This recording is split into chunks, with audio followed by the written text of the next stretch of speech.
Go.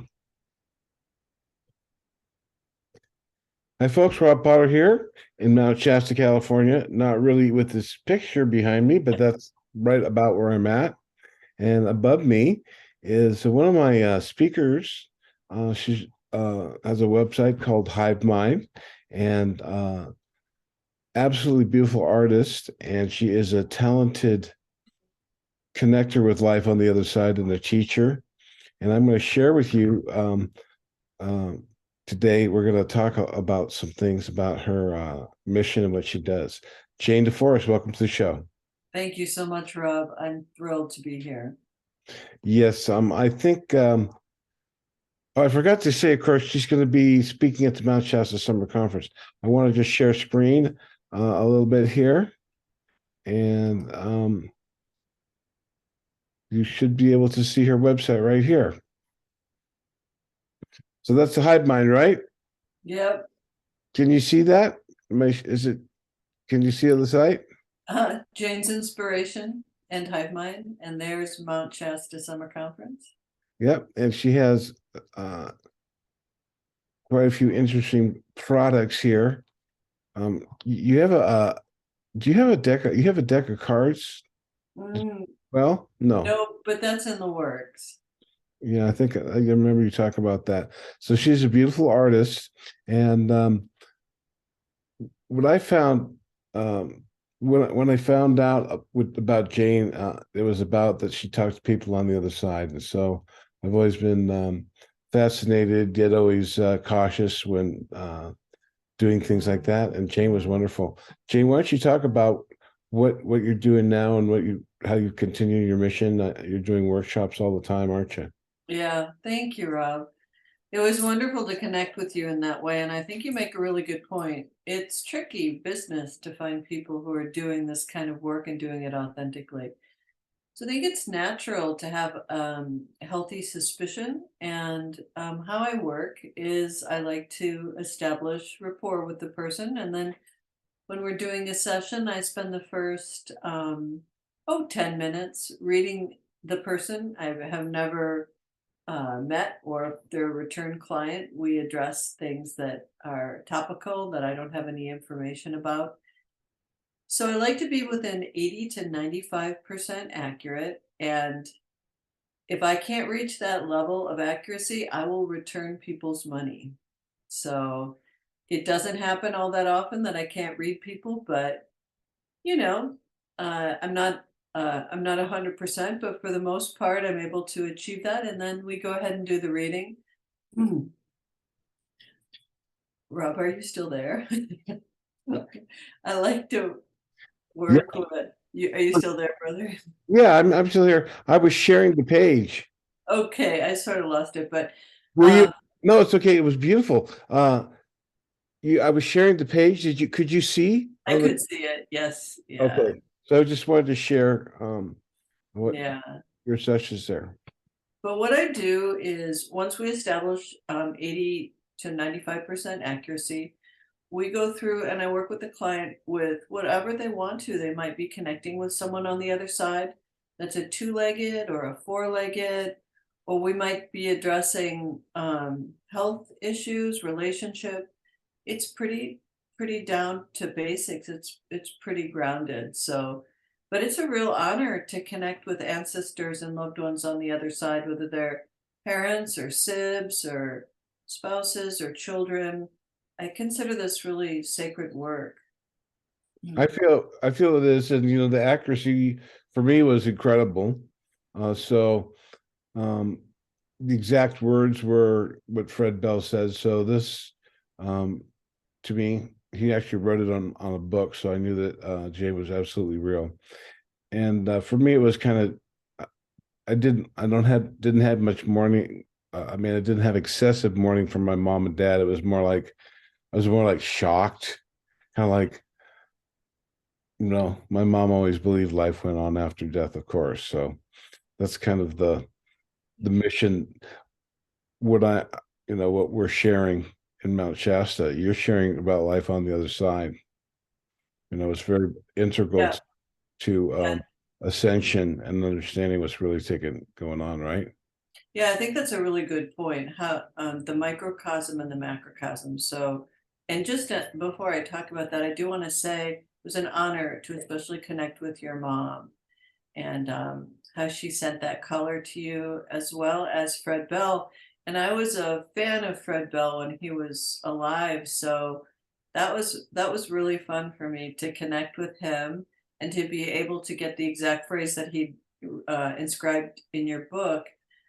But he was so much like I perceived him in life. I never met him personally, but I saw his presentations, and he was so like that on the other side. He was funny and dynamic, and so it was really fun for me, and Yeah, fun for me to feel how much he loved you, as a mentor and as a friend, and of course your mother too. I mean, that's really a profound experience, since I'm not really channeling. It doesn't come, I don't move outside myself and it comes through me, but right. I am receiving information, and that information isn't just intellectual ideas.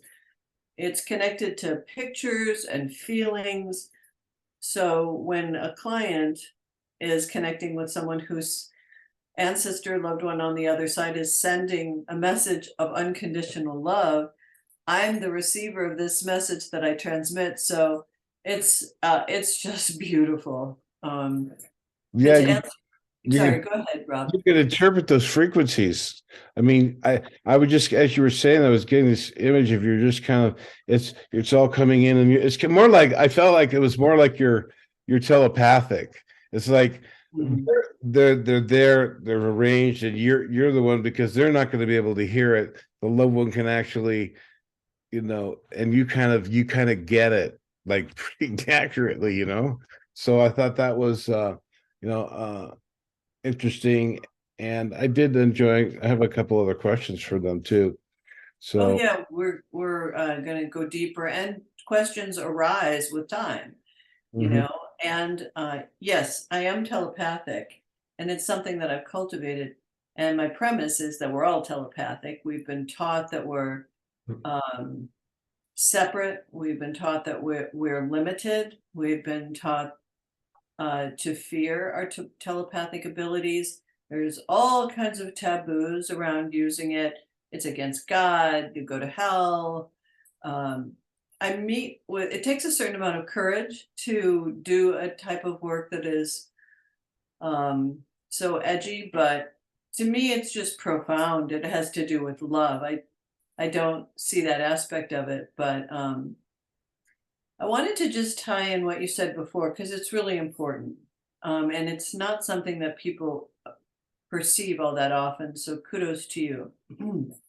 But part of my mission and my work, which is really humble work, is to bring awareness, to help people individually, but in a greater sense, bring awareness that we transcend this physical experience and that life truly is a continuum, that the aspect of who we are, or the fragment of aspect. I don't believe that our soul is the entirety of who we are. I believe it's a fraction or an aspect of us, that we are taking a journey as if we're packing bags to come and spend a lifetime on earth, returning home after we've finished our earthly sojourn to be with the creator, to be with our loved ones, to be with our guides, to be in greater spiritual community and do our greater work, whatever that is. I don't think anybody really knows what it is. I learn more and more as I do this work and discover it. So, any insights that I have now are a representation of what I've learned to this point. As Gandhi said, my loyalty is to the truth, not consistency. So, as I learn more, I change my perception of what is the truth. But it seems to me that this awareness is tied in, as you mentioned, to the greater awakening. And something that I see in my practice of working with people is individual awakening. And I see that personified in the body. I see sort of a light or an egg emanating from about 40% of my clients. People's energy is accelerating, the healing is accelerating, And it's almost as if the human 2.0 is emerging from the chrysalis. I don't believe that our state as a human being is a constant. If you look at our spiritual and physical development and our evolution, we are a chain in the link of evolution. And Mhm. so the state that we're in now, our spiritual, physical selves are changing. And we are definitely in this time of great change. That's not new information. But I just happen to be seeing it very personally. So I'm eager to address this. In addition to what's happening on Earth, Rob, we've got So reduced. so Sorry. much. What Alex Collier said was is, and we're going through the plane of the elliptic. We're coming down into the brightest part of the central sun. So it's flashing and making changes through the successive suns, and our sun is becoming more helium based. So it's heating up, as well as the fact that we're going through an area of space that is 55 million miles long with all this hydrogen. So there's, uh, that energy is going to challenge the human genome. And I think those things you're talking about, like telepathy, I think as people start to realize the bad things that have been done and we stop partaking in them, um, I think we're going to, you know, turn it around and things are going to get better down here for sure. So things like telepathy and all that, Mhm. definitely I think part. it's yeah, I think that's insightful. Yeah, Alex Collier is awesome.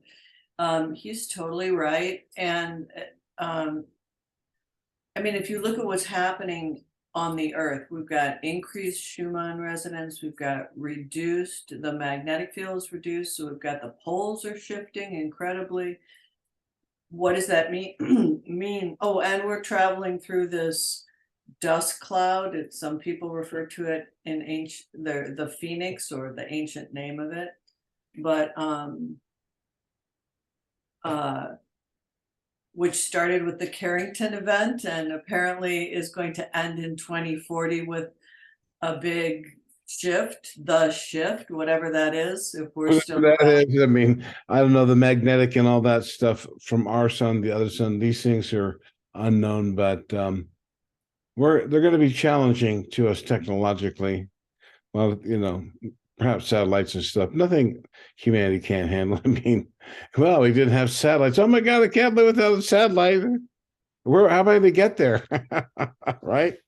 Right. Well, from my perspective, both as an astrologer and as an intuitive, that I see that we're going to get there, but I do believe that, I guess symbolically, if you look at how a diamond is created by common coal with great pressure, I do believe that the transcendence from this primitive aspect of spiritual experience into human 2.0 is going to require some um, a birthing process. And if you've ever given birth, Well, I think, that's I mean, I kind of think they reinforce the horrible pain, but I know in certain cultures, they're definitely it's more chill. I think that's more like everyone's a midwife,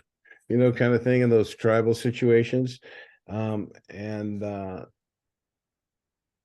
mean, in Japan, the women they do like the sitting and squatting, right? They're really Mhm. good at that. So Well, it's I've had two natural births, so that means no painkillers, no epidurals. And there are definitely positions that help with the birth, but it's, birth's a thing. It's a rite of passage, but right, we don't really know. These are our perceptions of what's coming down the pike.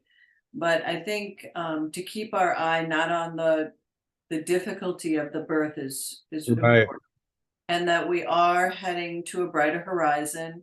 Mhm. We are heading to a spiritual evolution. There's no doubt in my mind we're going to do this.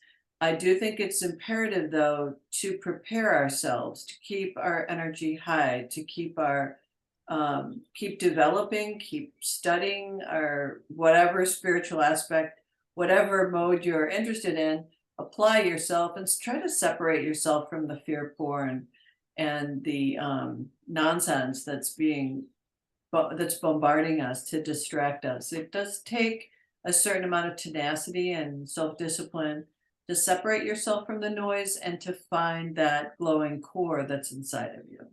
It's a really good point because that's what it's really all about, is just getting into reflecting God and truth. But as a person that sees the creator and the order and the harmony, and we see what's going on, we could see there's some really things that we have to address as a people, and it's not being done by anyone who claims or who has gathered a position of trust and responsibility and misused it. So, Right. And whether it's a politician or, this external savior myth that has been prevalent for certainly the age of Pisces as we enter the age of Aquarius, mhm. that we can, that really we are our own saviors and that there is an aspect of the divine within us and that is within our heart. It's not a head job, it is through our open heart and our connection to the web of life through our heart. That's like your daily business kind of thing. It's like that's like business, Yeah, because yeah, but your daily awareness has very much been developing your intuitive senses, and there's ethics around that, and I think you're very um the way you've presented it to me. I just have a lot of respect for the way that you view your position. Um, I guess. Well, I was going to say something about your presentation at the conference a couple of years ago. I think you talk about bees, and your website is called Hive Mind. So, how are the bees doing this year? They're coming out? They're probably going to be very active with all of the fresh greenery everywhere, aren't they? Well, it's probably good for the bee population.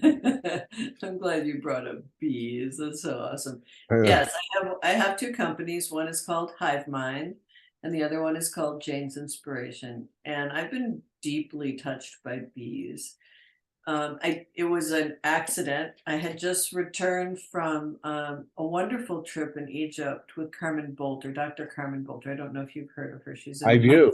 She, yeah, yeah. she's She's in passed now, but she's in spirit. But um, and I had gotten home, so it's just fresh off of Egypt. And if you've been to Egypt, of course, and it's a game changer. Being in the Great Pyramid after everybody leaves, amazing. and temples, and just amazing, just change. Like you're not the same person. So I came back and I was in this energy, and a friend slash client asked me to do some work for her beehives because they were failing. There was so I do animal communication, although I had never communicated with insects. At least that's what I thought bees were, which was they're classified as insects, so I just assumed they were insects. Mistake number one. So I went in her back area, and she had all these beehives. And it was interesting because I sat down and I use a technique where I draw. It's based on Ingo Swann, who is the grandfather of remote viewing, a government program, Third Eye spies that were spying on Russia. Mhm. 20 years it was uh, it I know his story. He actually remote viewed the moon, and it was remote viewed the moon, it penetrated. really Yeah. they didn't let it out for years and years and years and years. Ridiculous. Some people had it way back when, but basically he said, they go, what do you see? He goes, oh, no, no, no. And he wouldn't tell me. I go, no, he says, I can't. And he said, he made it sound like it was a 10-minute argument. He kept pacing, didn't want to tell him. And they go, come on, dude. Was someone up there? And he goes, oh, what you don't, that's true. So it was hard for him to believe, but that's what they were having him do because the Nazis, they wanted to see what they were doing up there in the Dark Fleet, or certain elements of the military.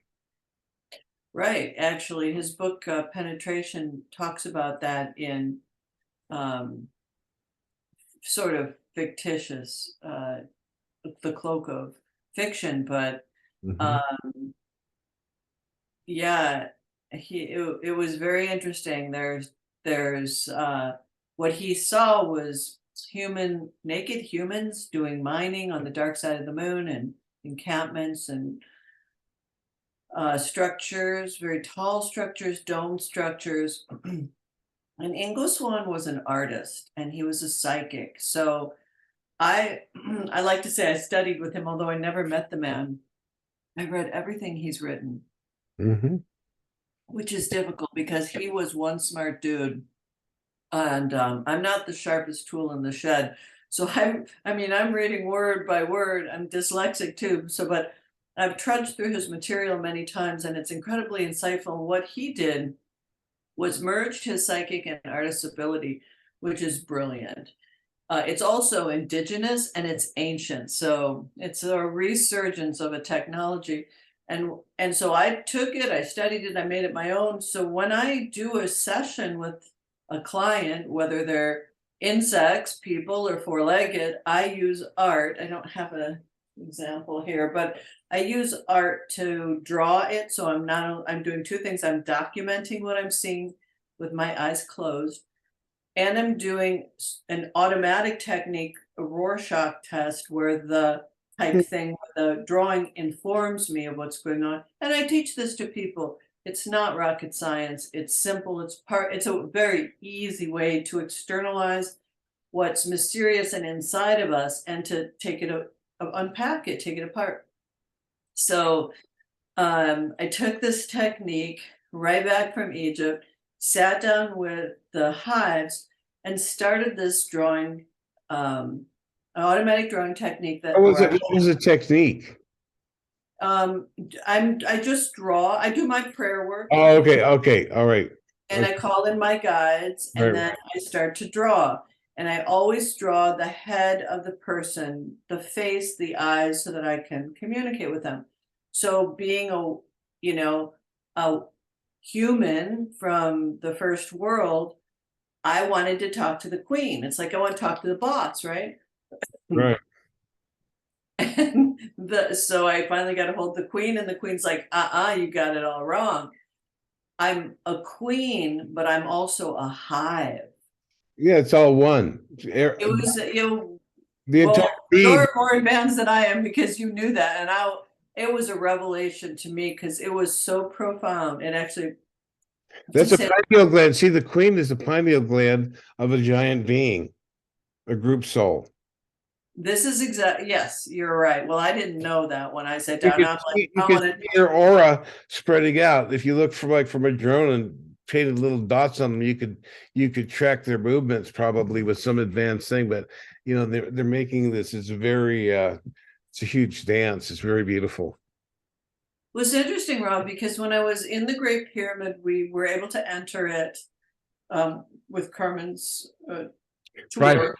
After it closed, I'm sure you've done this, and then we would take turns laying in the what's called the sarcophagus in the king's chamber, which is not a sarcophagus. No mummy was ever found in there. And if you've ever been in the Great Pyramid, it's very clear that this isn't a tomb. This is a technology. But anyway, so we were laying in the box, the granite box, and I had a revelation. I've been there twice, and I've had life-changing revelations. And one of the revelations I had was about creation, and I saw an energy of green light that came down from the creator that diffused material creation and created it at the same time. It's hard to explain. But when I talked to the bee showed me this. It was so interesting that I could see how they were connected to creation. So now part of my process, as I mentioned But what before, was it with the bees? What did they say? Why were they sick? What was the issue with them? yeah, so let me tell, so I remember I told you in the beginning that I need to have 80 to 95% accuracy to Mm. know that I'm talking to the being and I'm talking to, and I'm not inventing it. So I did the same process with the bees. So once I established that I was both talking to the queen and the hive at the same time, I said, "Tell me something I can confirm with my friend client." Uh, and so she showed me a scene of my girlfriend and her husband in the backyard, and they were shooting red arrows at each other. And it was in recent times, so perhaps several days prior. And so, and so I told because my client was there, and I said, she said, "Oh my heavens, my husband and I had an argument in the backyard several days ago, and we're saying unkind things to each other." And so that was an example, and there were a few other examples. So then I established that I Oh, so was, they were seeing it in the higher spectrum.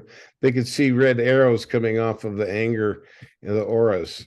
isn't that fascinating? So Yeah. that their perception of an argument was energetic manifestation of objects, which is really interesting because that's a psychic ability. Shaman can do that all the time. So I thought that was very interesting. And there were several others because I want more than one. But so So then I got chatting with the bees. And do you know why they were dying? that's what I wanted to hear. Yeah, they were dying because someone in the neighborhood, in the area, so they see the neighborhood. They showed me the neighborhood from an aerial view and they showed me the house. Somebody was using Roundup. A neighbor was using Roundup on their dandelions or whatever. And this was killing the bees because the bees have a range. They actually have a 2 mile range. They Yeah. go all around. So so Roundup is deadly to bees. I just want to say that. Wow. Rob, there was something else that I wanted to say because I thought you might find it interesting. Is the bees were showing me how they get information through frequency from the sun and the moon. The moon's a big deal for them. They get it from flowers. Flowers almost have a song, so they can tell the frequency of song. I did a painting of this that's on my website. I did it in color, in watercolor. They also said that there were star systems that were important, and the most important star system was the Pleiades to them. Hmm. Isn't that interesting? Very. Yeah. I know that they're indigenous to Venus, to Venus for over 25 million years. So they were the first sentient species there. So I mean, I imagine there's all kinds of worlds. There's lots of human-like worlds. Why not a lot of different insectoid type worlds? Very trippy though. When we Oh contemplate. yes, thank you. You just brought me back to my last point. Was I had entered the conversation thinking I want to talk to the boss and I'm talking to insects. I'd left thinking I told you that I learned that it was a collective, but I also learned that they're not insects. They're something else. You know that when they're in a hive, it's almost like they're a being They in are. parts, and they have the same body temperature as humans. Yeah, It's they're very so amazing. Yeah. like hives, you have to keep them warm in the winter and cool in the summer. That it it was it was so interesting. Yeah, there's that hybridization that happens on Venus. It's, kind of an out there story, but um the humans and the bees were hybridized by a kind of invading race during when they were doing that kind of thing, which they still are. We see what people are trying to do here on Earth. So, when you start thinking about these things, it's kind of like a really grand look at the unknown universe, which is kind of this transcendental thing that most people aren't aware of. We're talking telepathy, tuning into to animals and frequencies, and looking at life, which the bee is so important in Egypt and so many other places. Mhm. And it's responsible for a lot of life on the planet. So I think good communications is very good. So how, I mean, do you have your own hives? Do I you? do have my own hives. And how We've are had they? problems keeping the hives because of well, we have mold up here. We live in a really wet climate. I live outside of Portland. That's right. But so we lost a hive to mold, and but we've got the boxes, and we've got bee attractant on it. So, and I felt like a hive's coming this year, so I think we'll go, and if not, I'll buy a swarm. Hmm. Yeah. I always I saw the a thing on the on how the locals live with the honey. I think it's in do you see that movie on Netflix? With they climb up, and Yeah. yeah, it's very interesting. Well, you know, when I got back from Egypt, I did some research, and the ancient Egyptians, of course, were not only advanced in a myriad of ways, they were also advanced with being beekeepers. And I read a professor's work investigating this, and what they would do was they used sound and with some kind of flute. So they used sound to draw the queen out and separate the hives. Hive that's how swarms or hives reproduce, is like a cell. It divides, and then the queen leaves with the swarm, half the hive, and then another queen is born. So And half the hive stays with her. right, so this is the hive, and it gets too big, so it has to. What happens? It divides like a cell. It's so fascinating. So I happened to be over at my friend's house, and they were swarming. This whole video is on my video channel. Just go to YouTube and Google Jane DeForest, and you'll see it on video. I was in a swarm of 10,000 bees. Oh, She okay. later told me 20. It is the most profound experience to have all these bees, and I wasn't even afraid. Well, they went up, it's all on the video. They went up way up high in a tree, which make them very vulnerable, because if they don't find a home, they'll perish. So we called them down with this ancient Egyptian technique, just experimenting with sound. We used a crystal bowl, and we used a flute, and the beehive came down. She was able came down far enough that she was able to get up on a ladder and scoop it. This is how amazing she is. She scooped it with her bare hands and put it in the bee box. All of them What? in the bee box, and the bees were they were friendly to her, right? Right. So, for the most part, honeybees are docile, but she's a bee whisperer, so I wouldn't advise just going about scooping bees, but it's all in the video and you can see it. It's fascinating. Hmm. Well, I was just kind of looking for it. I couldn't really. Maybe you want to share it. It just might be a nice little thing to end here with. Let me share. Sure. Yep.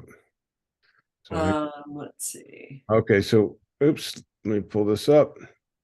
If you go to, let's see, go to YouTube YouTube. is that over here? I don't know where it is on my I, site. I see. Let's see, it might be under sessions, yeah. See if there's a bee communication down by the bottom. Let's see, it might be right there. Oh, good. Yeah. So Yeah. this is the story of it. If you scoot down. Oh, yeah. She's a great artist. Okay, so yeah, that's my drawing. And then this is the drawing of talking to the queen. Oh, I think that's, hold on, that might be it. this one Right here. there. I think, no, that's little pyramids. That's something different. I brought back pyramids that I charged in the Great Pyramid. You go down, yeah, this one. This is Piping the Queen. Yeah, that's what it's called, piping. what. Never seen it. And now Jane and I actually did it. On this beautiful May day, Susan and I attempted to communicate with a bee swarm that had left its hive with a queen we've named Queen Rain. This is an image of her that I drew when I spoke to her telepathically. This is Rain Tree. And today she swarmed. Queen Rain took Rain Tree Hive and started the swarm. 10,000 bees. Well, pouring out. They're still coming out. So tell me what's happening here, Susan. Well, the girls are in the air. Hopefully their queen is up here in the air. 3 days earlier, I'd been by to visit Susan, and she opened up Queen Rain's hive, Rain Tree. The swarm looks ready to go. And it was a beautiful swarm, huge. They were in the air for a long time. And when they settled really high in the cedar that were under probably 30 feet up. And there was no way we could get them. They were beautiful. They were up there and they were untouchable. You're a wonder, Jane.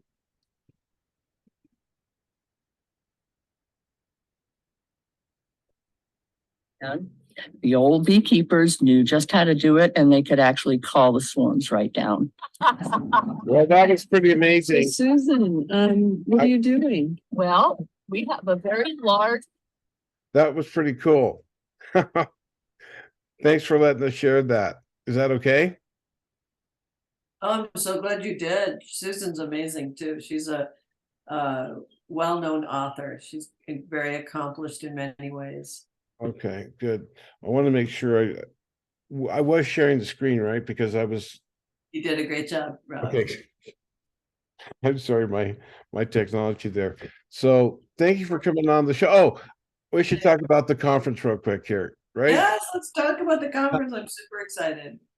Rob's usually that's all I'm thinking about is the conference, but it's nice to get so here we go to the schedule. This is a website page here, folks. This is on my website. This is not from my main website, but I guess I should probably go there first.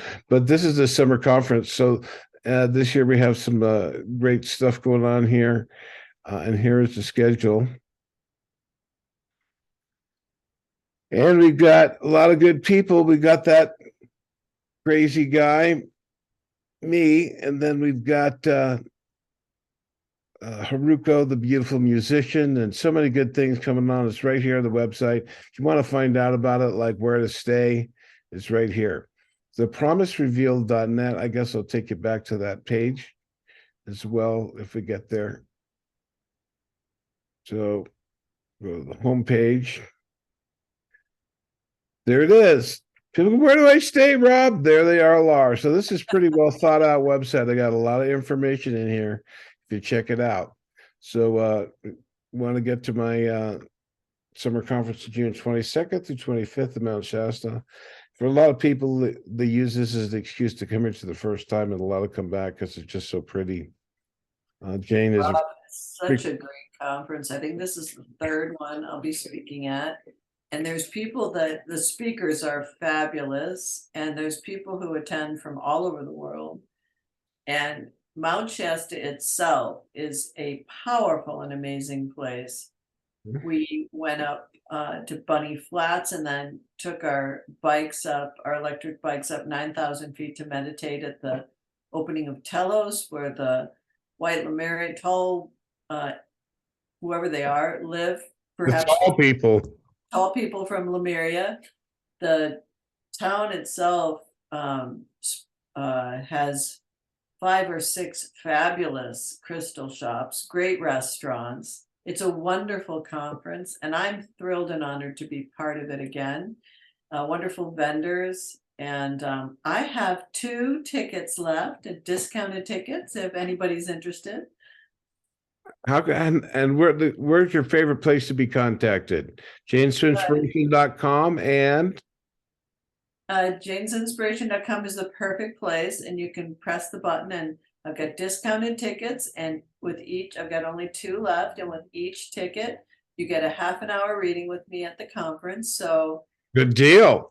Good deal. I'm so thrilled to be part of it, Rob. You do a beautiful conference. It's very powerful. I know we're having a sky watch, and we're having just some great speakers. You've got Ismail Perez, and who else is going to be there?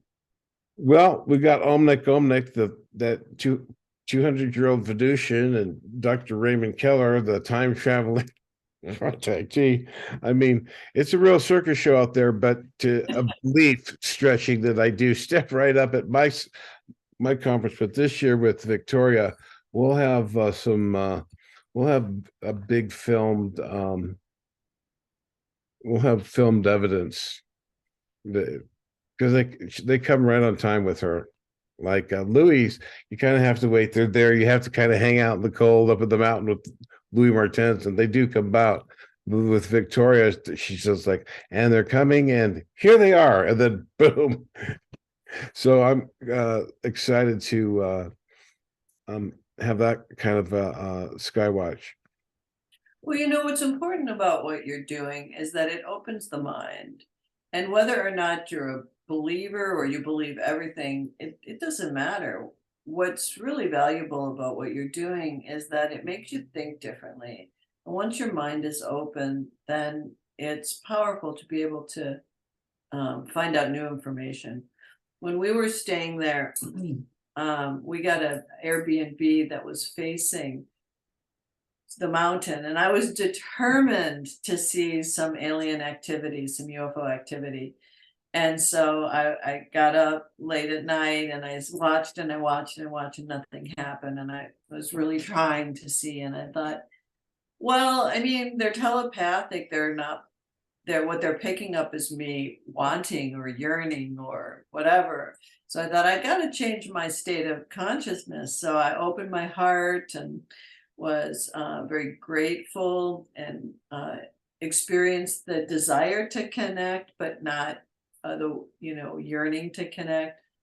And I'm watching the mountain, and all of a sudden I saw a light move at very high speed from the mountain directly up. And I was so excited. I actually saw that twice. That's Yeah, very I remember I was with um a girl. She's like didn't believe anything and anything about God. She was a pretty good looking girl, but we're kind of going out and we're out there on the river, and I said, oh, look at that, there's like a little gold orb. It was up on the top of the mountain, and it just came down and it just shot right over our heads. And she goes, I think she said something like, I didn't see that. And I said, I said, what do you think it was? Like a really fast flying eagle that went from the top of the mountain down here, and like with a gold reflecting a gold coin around its neck, reflecting the sun, yeah. because it came like a big gold thing, and just like this. I remember watching her face just. Yeah, it's a mind bender. It's a game changer to contemplate the idea that we're not alone, and that there are portals, and that's certainly well-known fact that Mount Shasta is a portal. You can feel it when you're there. The energy is very different.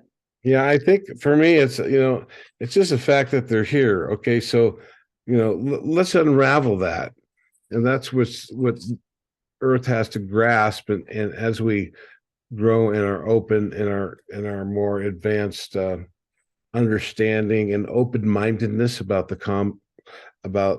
cosmos, you know, I mean, the idea that we're at the top of um, we're the top of the pyramid, and that there's no intelligent life that's more advanced than we are. Is that really realistic? Um, yeah, exactly right. that Yeah, we're the the only stars, right? sentient beings in a vast universe, or perhaps multiverse. But part of this isn't just that it's wacky to think these things. It's that there's been a concerted effort to make thinking about these things taboo. Yeah, that's part of the misdirection. Light is knowledge, knowledge is power. So obscure the light, hide the truth. That's why mankind has to step away from a narrative. We're going to step away from federal government. I think nature might bring that on and stuff. I mean, we'll have to see.